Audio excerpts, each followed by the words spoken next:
Following the high-stakes bilateral talks between US President Donald Trump and his Russian counterpart Vladimir Putin in Alaska on Friday, the former announced that he would hold off on imposing tariffs on China for buying Russian oil.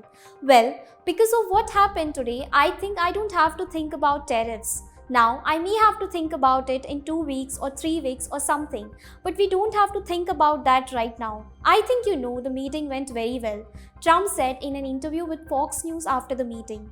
He had been responding to a question about Russia's oil exports and possible tariffs on China, but he has not yet specified whether these were retaliatory tariffs or secondary tariffs. India, also a buyer of Russian oil, was earlier hit with 25% tariffs, which was soon doubled because of its purchase of Russian energy. Half of the announced tariffs for India have taken effect, with the remaining set to be imposed on August 27.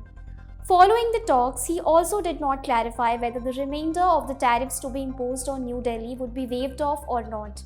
Last month, Trump had declared that he would impose secondary sanctions on Moscow, as well as nations purchasing Russian energy, setting a 50-day deadline for 100% tariffs to be imposed on them, a deadline he later shortened to 10 to 12 days.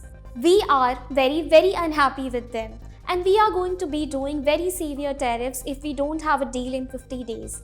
Tariffs at about 100%, you would call them secondary tariffs, Trump had said.